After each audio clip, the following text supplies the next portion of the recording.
আজকে আমাদের হবে মোরলা মাছের চচ্চড়ি। দেখুন, প্রথমেই মোরলা মাছগুলোকে ভালো মতন কেটে ধুয়ে পরিষ্কার করে নিলাম। তারপরে এর মধ্যে এক এক করে মশলাগুলো দিয়ে দেব। যেগুলো আমরা সাধারণ পরিমাণে ইউজ করি ওগুলোই দেব। একটু কাঁচা লঙ্কা, লাল মরিচের গুঁড়ো, একটু হলুদ গুঁড়ো, একটু সামান্য পরিমাণে চিনি। এখন কেটে রাখা টমেটো আর পেঁয়াজ কুচিটাও দিয়ে দেবো এর মধ্যে। কাঁচা লঙ্কা পেস্টটাও এর মধ্যে দিয়ে দিলাম একটু 2 চামচ মতন।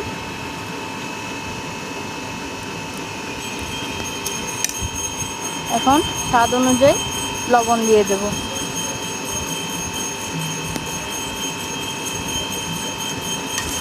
এখন ভালোভাবে এগুলোকে একসঙ্গে মেখে নেব।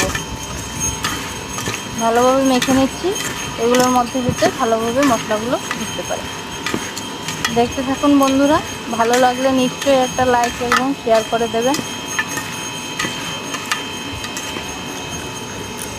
এখন আমার মাখা হয়ে গেছে। কড়াইতে তেল গরম করতে বসিয়ে দিয়েছিলাম, কড়াইয়ের তেলটা গরম হয়ে গেছে।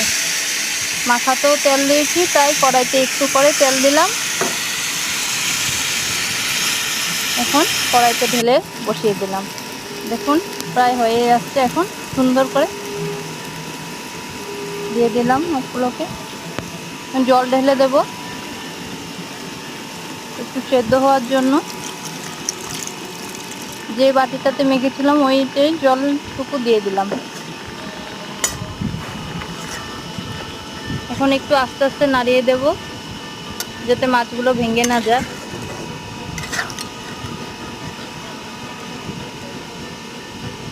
এখন 2 মিনিট মতন ঢেকে দেব।